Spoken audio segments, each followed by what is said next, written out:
Hi hello everyone. তো অনেক দিন পরে আবার একটা নতুন ভিডিও নিয়ে তোমাদের সামনে চলে এসেছি। আজকের ভিডিওটা কিন্তু একদম অন্যরকম ভিডিও, কোনো শ্যুটের বিটিএস না। আজকে তোমাদেরকে আমি খোঁজ দেবো দ্বিতীয় দক্ষিণেশ্বরের। হ্যাঁ, কেন বললাম, তার জন্য দেখতে হবে কিন্তু পুরো ভিডিওটা। তো চলো দেখে নেওয়া যাক। সেদিনকে আমরা বেরিয়ে গেছিলাম কিন্তু অন্নপূর্ণা মন্দিরে যাওয়ার উদ্দেশ্যে, যেটা কিন্তু ব্যারাকপুরে অবস্থিত। তোমরা অনেকেই জানো, আবার অনেকেই জানো না। যারা জানো না তাদের জন্য বলে রাখি, এটা কিন্তু একদম তালপুকুর মোড় থেকে হাঁটা পথ মাত্র 5 মিনিটের।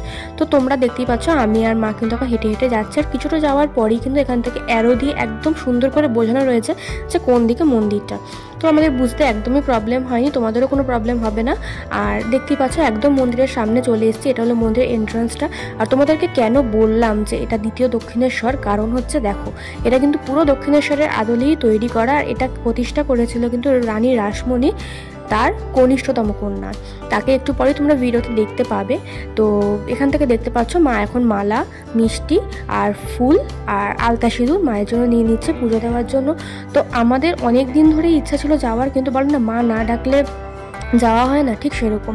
তো এটা হলো কিন্তু যার কথা বলছিলাম, জগদম্বা দেবী মানে রানী রাসমণি কনিষ্ঠতম কন্যা, যিনি এই মন্দিরের প্রতিষ্ঠাতা। তো দেখতে পাচ্ছ সামনে থেকে মন্দিরটা দেখিয়ে দিচ্ছি, কত নিখুঁত কাজ আর একদম কিন্তু দক্ষিণেশ্বরের আদলেই তৈরি করা। আর এটা কিন্তু মা অন্নপূর্ণার মূর্তিটি, যেটি আমি কিন্তু ভালো করে ক্লিপিংস নিতে পারিনি, কারণ সেখানে ভিডিও নেওয়া অ্যালাউড ছিল না। তো তারপরে আমি আর মা এদিক ওদিক ঘুরে বেড়াচ্ছিলাম, খুব সুন্দর লাগছিল আশপাশটা। আর এখানে সবাই মিলে আমরা বসে ওয়েট করছিলাম, মানে আরও অনেকেই ছিল, কারণ এখানে এখন আমরা একটু পরেই মায়ের ভোগ খাওয়ার জন্য বসেছিলাম দুপুরবেলা। আর এখানে কুপন কেটে নিয়েছি, দেখতেই পাচ্ছ মাত্র 120 করে কিন্তু ছিল কুপন।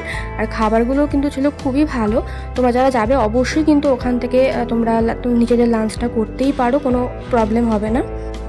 তো দেখতেই পাচ্ছ প্রথমে দিয়ে দিয়েছে কিন্তু মায়ের ভোগ, পোলাও আর ভাজা। তারপরে ছিল কিন্তু ভাত, ডাল, 5 মিশালি তরকারি, আর তারপরে ছিল কিন্তু পনির, চাটনি, পায়েস, মিষ্টি আর পাঁপড়। তো সব কিছু খাওয়া দাওয়া কমপ্লিট করার পরে এখানে এসেছিলাম। এটা কিন্তু রামকৃষ্ণদেবের ধ্যান স্থান, ধ্যান ঘরও ছিল, কিন্তু সেখানে যাওয়া হয়নি কারণ দরজা বন্ধ ছিল, তখন ওপেন হয়নি। আর এখানে তারপরে আমি আর মা একটুখানি গঙ্গার ঘাটে গেছিলাম। তারপরে গঙ্গার ঘাট থেকে ঘোরাফেরা করে এখন আমরা বাড়ির পথে। তো আজকের ভিডিওটা এইটুকুই, তোমাদেরকে যতটা পারলাম ভিডিওর মাধ্যমে শেয়ার করলাম।